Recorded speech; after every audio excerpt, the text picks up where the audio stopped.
ഉണ്ണികൃഷ്ണൻ അറിയാമോ, അരുന്ധതിക്ക് 18 തികഞ്ഞപ്പോഴേ ഞാൻ അവളുടെ വിവാഹത്തെ പറ്റി ചിന്തിച്ചു തുടങ്ങിയത്. കഴിഞ്ഞ 4 വർഷമായി അവൾക്ക് പറ്റിയൊരു വരനെ അന്വേഷിച്ച് നടക്കുക ഞാൻ.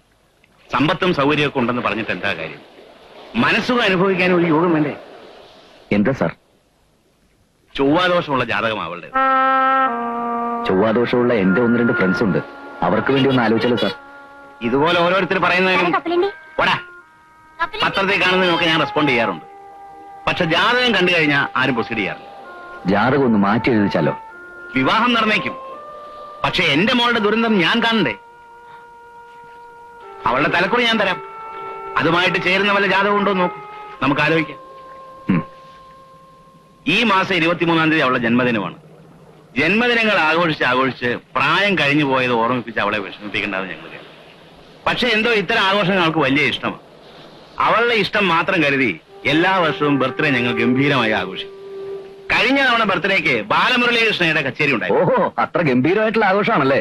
എന്ന് വിചാരിച്ച് വലിയ ആൾക്കൂട്ടമൊന്നുമില്ല. വളരെ അടുത്ത ബന്ധുക്കളെയും ഫാമിലി ഫ്രണ്ട്സിനെയും മാത്രമേ വിളിക്കാറുള്ളൂ. ഉണ്ണി തീർച്ചയായും വരണം. വരാം. ഇത്തവണ എന്താ പരിപാടി? ഇരണിയൽ ചിന്നപ്പയുടെ കച്ചേരി. അതാരാ കക്ഷി? എനിക്കും അറിയില്ല. തമിഴ്നാട്ടിലെ വലിയ സംഗീതത്തിന് നടത്തുന്നത്.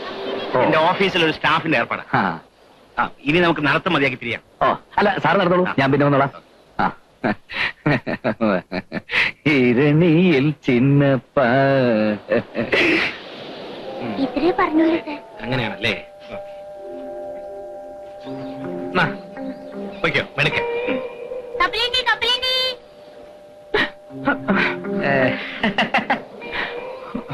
സീക്രട്ട് ഫൈൽസിലെ ഉദ്യോഗം കിട്ടിയില്ലെങ്കിൽ എന്താ, ജീവിക്കാൻ ഒരു വഴിയായല്ലോ. ചൊവ്വാദോഷക്കാരിക്ക് ഒരു ചെറുക്കനെ നോക്കാന്ന് വെച്ചാ അത് കുറെ കാലം കൊണ്ടുനടക്കാവുന്ന ഒരു പണിയാണല്ലോ.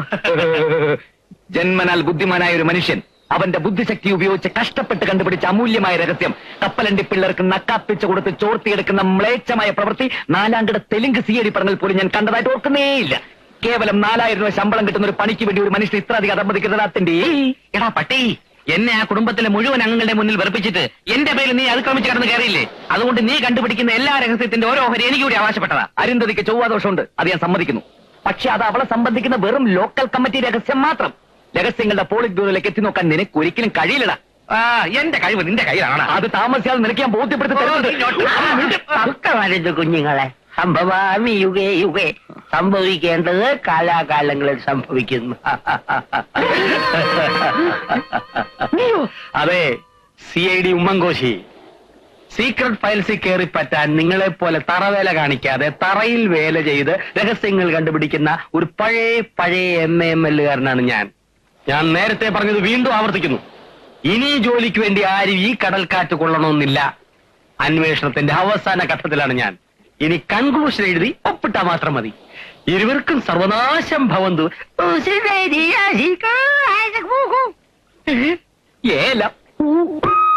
അരുന്ധതി നായർ, 23-ാം തീയതി 22 വയസ്സ് തികയും. ചൊവ്വാദോഷം, എന്തോ ചെറിയ അസുഖമുണ്ട്. അതെന്താണെന്ന് കണ്ടുപിടിക്കേണ്ടിയിരിക്കുന്നു. ബർത്ത്ഡേയുടെ അന്നാകട്ടെ. അരുന്ധതിയുടെ ബർത്ത്ഡേക്ക് എങ്ങനെയും കയറി പറ്റണം. അന്ന് അവിടെ വരുന്ന ബന്ധുക്കളിൽ നിന്ന് വിലപ്പെട്ട രഹസ്യങ്ങൾ കിട്ടാതിരിക്കില്ല. പക്ഷേ CID ഉണ്ണികൃഷ്ണൻ എല്ലാ വഴികളും അടച്ചു കളഞ്ഞിരിക്കുകയാണല്ലോ. ഏതായാലും ഉണ്ണികൃഷ്ണന്റെ നീക്കം ശ്രദ്ധിക്കുക തന്നെ. ബർത്ത്ഡേക്ക് പങ്കെടുത്താൽ അനന്തപത്മനാഭന്റെ ബന്ധുക്കളിൽ നിന്ന് പല രഹസ്യങ്ങൾ അറിയാൻ കഴിഞ്ഞേക്കും. പക്ഷേ പ്രേംശങ്കറിന്റെയും ഉമ്മൻകോശിയുടെയും പാരകൾ പ്രതീക്ഷിക്കാം. പ്രേംശങ്കറിനേക്കാൾ ബുദ്ധിമാനാണ് ഉമ്മൻ. അതുകൊണ്ട് വേഷപ്രച്ഛന്നനായി തന്നെ പോണം.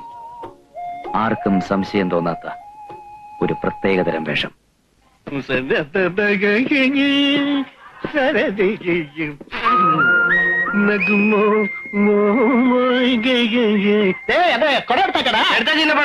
പാട്ടുക്കടാ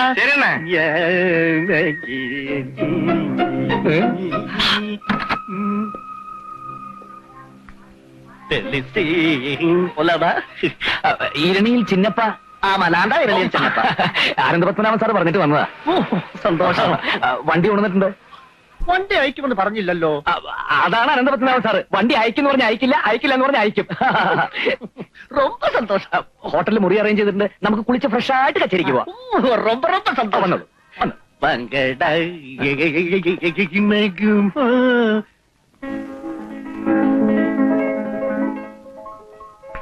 happy birthday to you happy birthday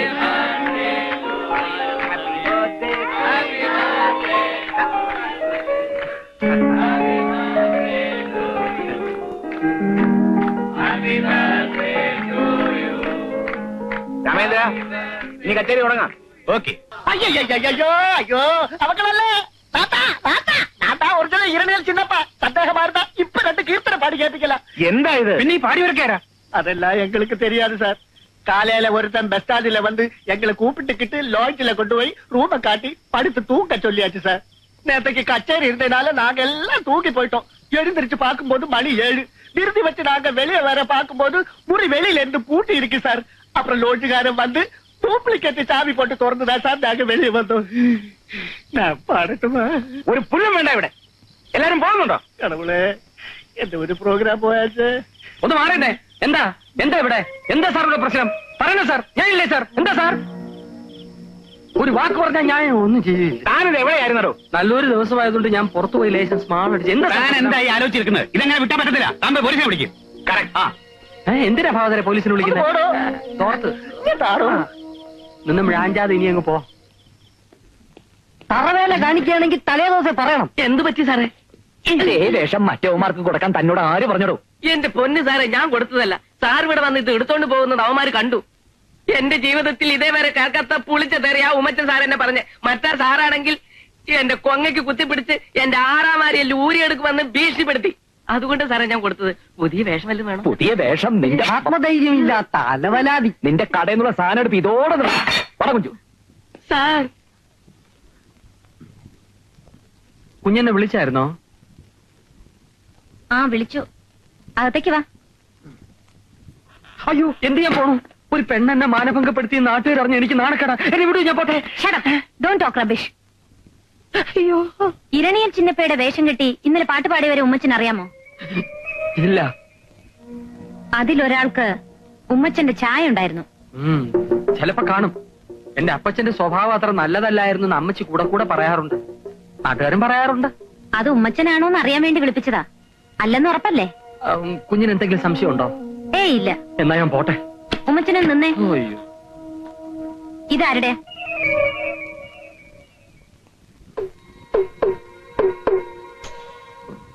ഇതെവിടെ നീട്ടി? ഉമ്മച്ചന്റെ മുറിന്ന്. ഇനി ഒന്നും ഒളിക്കണ്ട. സത്യം പറഞ്ഞോ, നിങ്ങൾ എന്തിനെന്നലെ വേഷം മാറി വന്നത്? അത് എന്നോട് പറയാൻ ബുദ്ധിമുട്ടാണെങ്കിൽ വേണ്ട. പോലീസിനെ വിളിക്കാം. അയ്യോ വേണ്ട, എല്ലാം ഞാൻ പറയാം. എന്തിനായിരിക്കും അരുന്ധതി കാണണമെന്ന് പറഞ്ഞത്? ഒരു പക്ഷേ രഹസ്യങ്ങൾ വെളിപ്പെടുത്താൻ വേണ്ടിയായിരിക്കും. യവന്മാരുടെ മുന്നിൽ വെച്ച് പറയാൻ അനുവദിച്ചുകൂടാ. കള്ളി വിളിച്ചതായ കാര്യം യവന്മാർ ഇപ്പൊ അറിയണ്ട. അരുന്ധതി വരട്ടെ.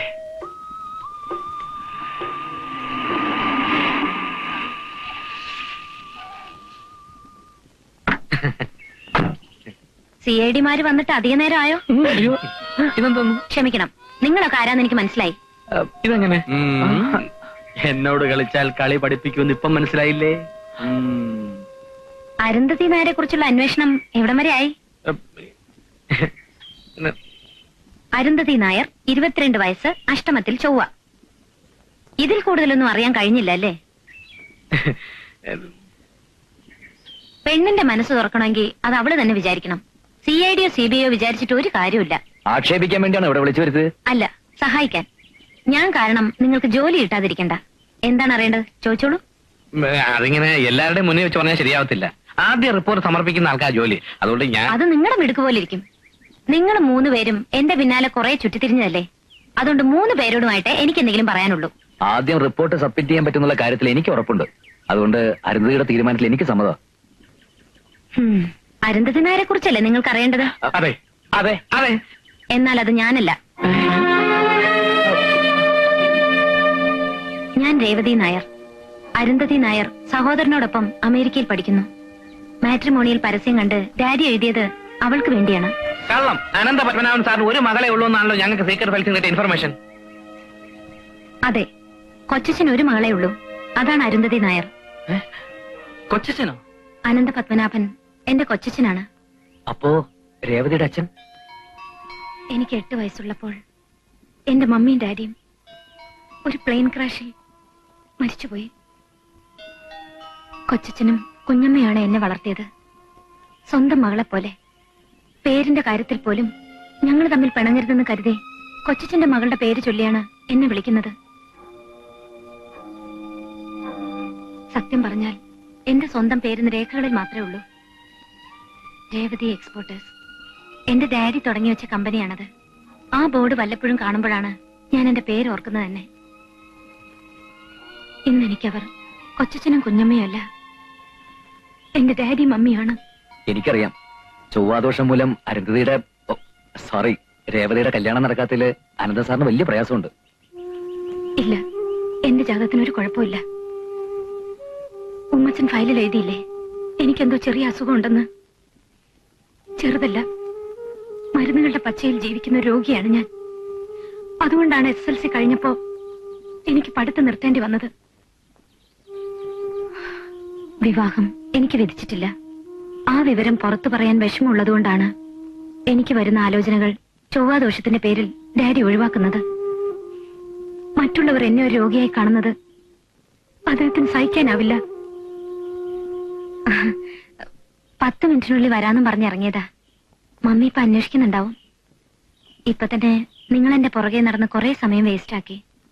ഇനിയും അങ്ങനെ സംഭവിക്കാതിരിക്കാൻ വേണ്ടിയാ ഞാൻ ഇത്രയും പറഞ്ഞത്. വരട്ടെ.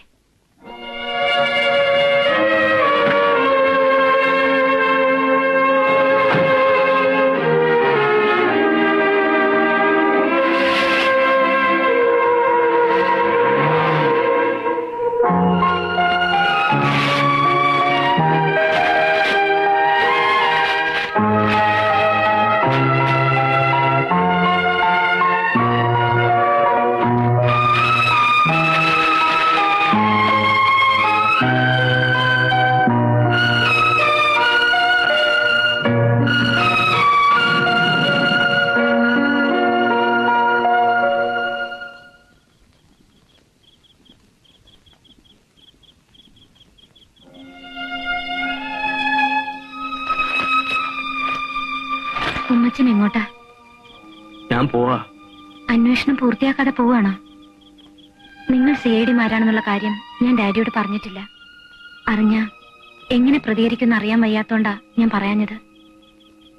അമേരിക്കയിലുള്ള അരുന്ധതിയെക്കുറിച്ച് എനിക്കറിയാവുന്നതൊക്കെ ഞാൻ പറഞ്ഞുതരാം. വേണ്ട, ഇന്നലെ വരെ അന്വേഷണത്തിൽ ഒരു ആത്മവിശ്വാസം ഉണ്ടായിരുന്നു. ഇന്നത് പോയി. കുട്ടി ഞങ്ങളെ തോൽപ്പിച്ചു കളഞ്ഞു.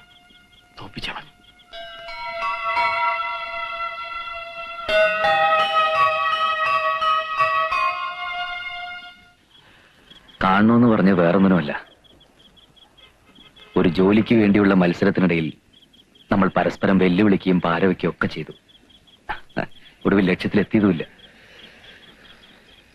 ഓരോ നിമിഷവും മരണത്തിന് കീഴടങ്ങിക്കൊണ്ടിരിക്കുന്ന ആ പെൺകുട്ടിയുടെ മനസ്സിന് മുമ്പിൽ നമ്മുടെ പകയ്ക്കും വിദ്വേഷത്തിനൊന്നും ഒരു സ്ഥാനവുമില്ല. നിങ്ങൾക്ക് ഞാൻ ഇതിനൊരു തടസ്സമാകുന്നില്ല. ഈ കേസന്വേഷണത്തിൽ ഞാൻ പിന്മാറുക. നമ്മൾ CID-മാരാണെന്ന കാര്യം രേവതി നായർ അനന്തപത്മനാഭനെ അറിയിച്ചിട്ടില്ല. അരുന്ധതി നായരെ പറ്റി അറിയാവുന്ന കാര്യങ്ങൾ പറഞ്ഞുതരാൻ ആ കുട്ടി ഇപ്പോഴും തയ്യാറാണ്. പക്ഷേ ഞാൻ വേണ്ടെന്ന് തീരുമാനിച്ചു. താല്പര്യമുള്ളവർക്ക് അത് ഏറ്റെടുക്കാം.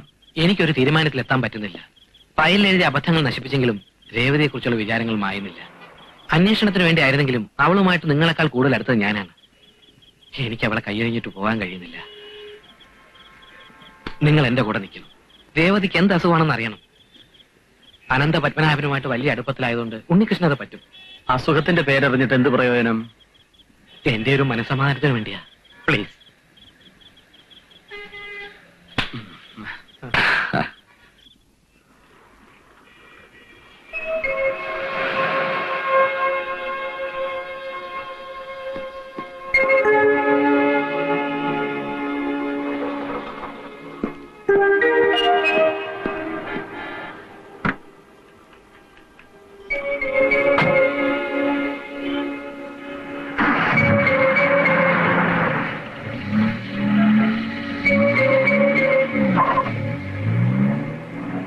ആർക്കാ മരുന്ന്? മോൾക്ക. മുമ്പൊരിക്കെ ഹോസ്പിറ്റലിൽ വെച്ച് അരുന്ധതിയെ കണ്ടപ്പോ തന്നെ ചോദിക്കണമെന്ന് വിചാരിച്ചാ. മോൾക്ക് എന്താ സാർ അസുഖം? അല്ല, ഞാൻ ചോദിച്ച തെറ്റാണെങ്കിൽ ക്ഷമിക്കണം. മകളെ ഉള്ളറിഞ്ഞ് സ്നേഹിക്കുന്ന ഏതൊരച്ഛനും മറക്കാൻ ആഗ്രഹിക്കുന്ന ഒരു കാര്യത്തെക്കുറിച്ചാണ് ഉണ്ണികൃഷ്ണൻ ചോദിച്ചത്.